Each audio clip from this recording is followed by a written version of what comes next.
grabbing some black paint. I'm going to use the sepia brown.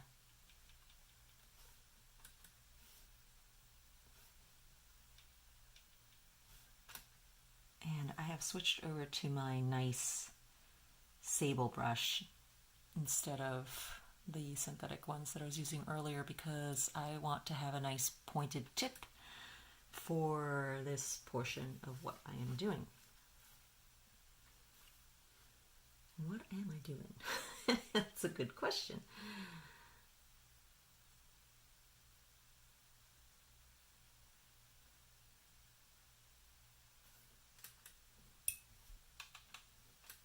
I am going to be painting some of my little black fuzzball rabbits.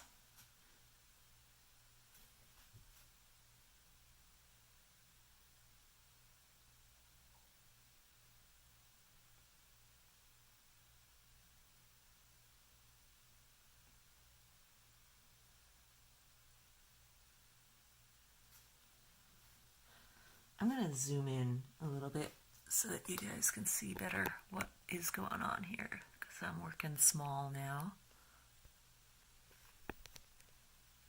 And I'm going to shift my light a little bit so there's not such a glaring reflection. That's much better. Here we go.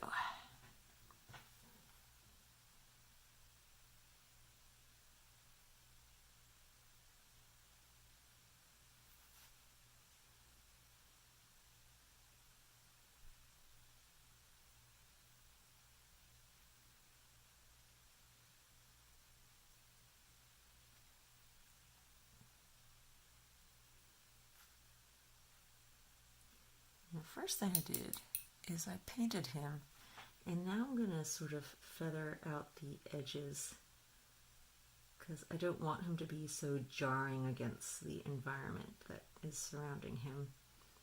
So in order to accomplish that, I soften up the edges so that he sort of fits in with the environment better.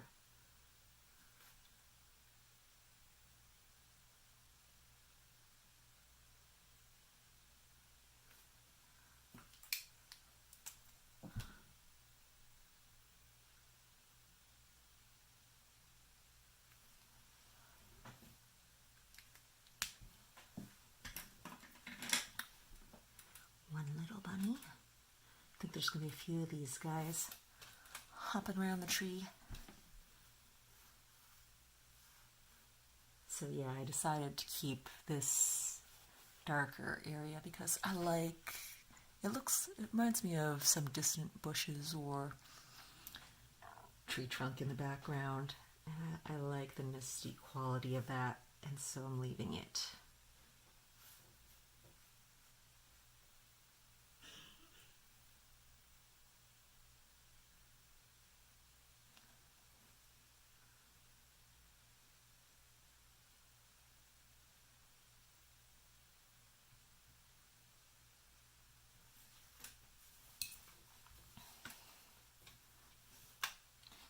I like using the sepia here, I think, rather than the black, because in the blend out, I mean, the sepia looks pretty dark when it's in its concentrated form, but when I'm blending it out, like I did over here along the back of my little bunny, I like how it has a much warmer tone to it.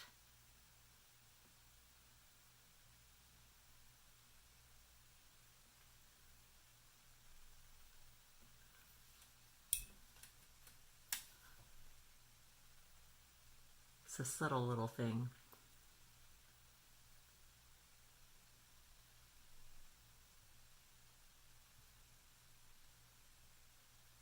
But painting is all about the subtleties, especially with watercolors.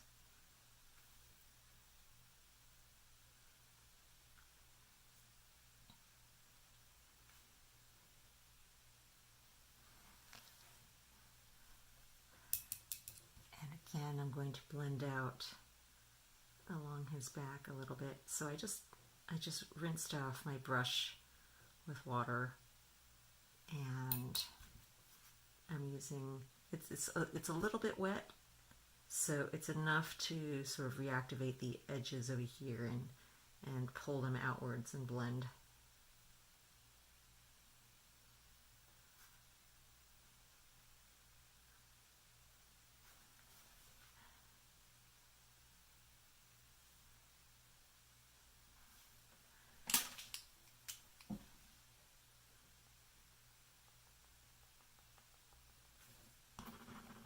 This pen is refusing to get started. There we go.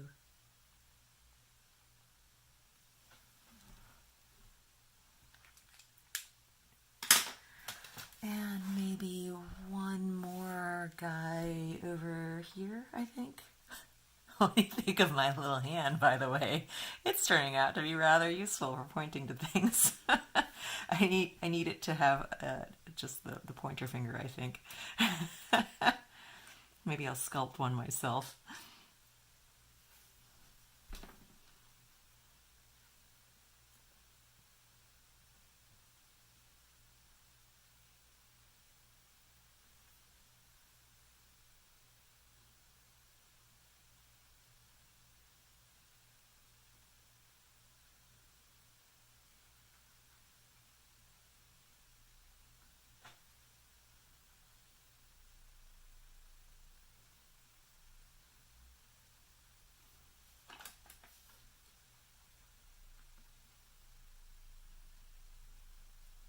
This one's going to be seated over here.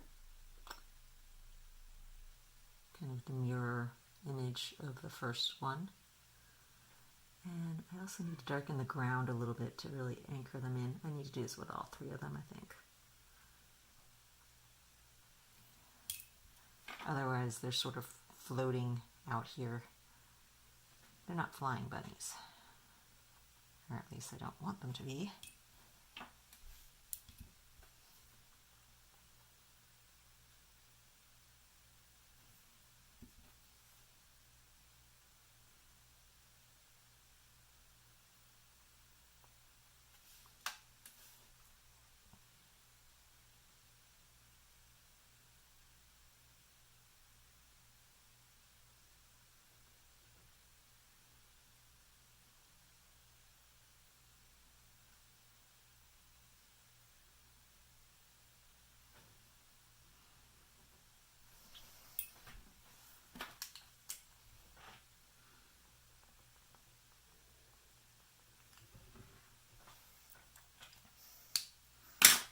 Now to add just a little bit of shadow to anchor them down to the ground.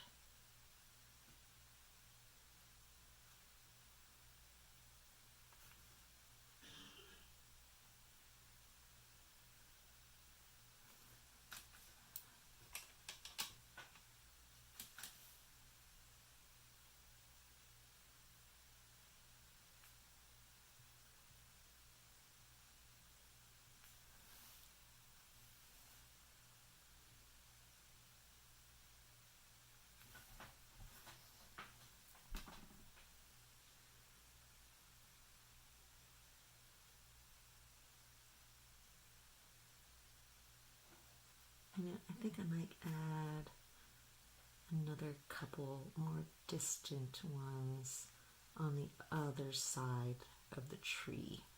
And by other side, I'm not talking about left or right, but I mean the back side of this.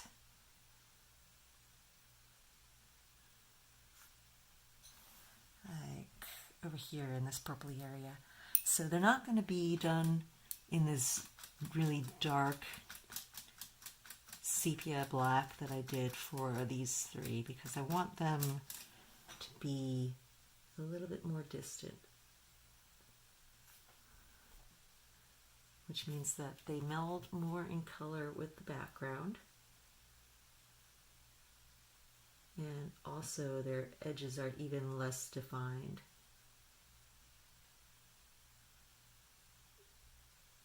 Than the blurred out ones that I did in the foreground.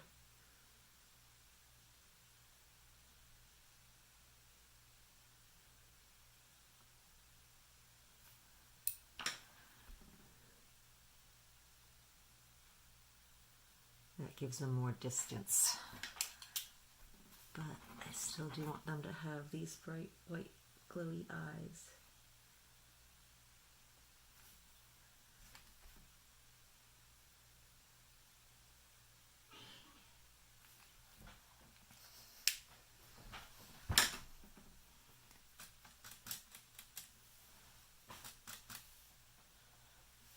And maybe one over here too.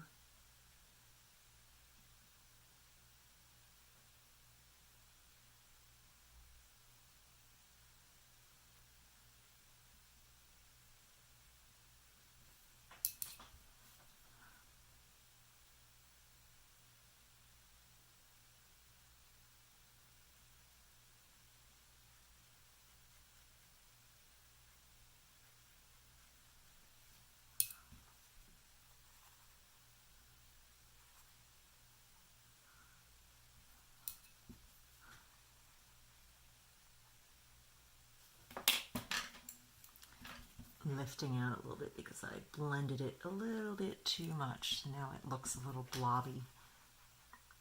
So I'm using lifting in order to narrow out that silhouette. Lifting is when you sort of scrub the pigment off the page and pull it out so that you have the unpainted surface again.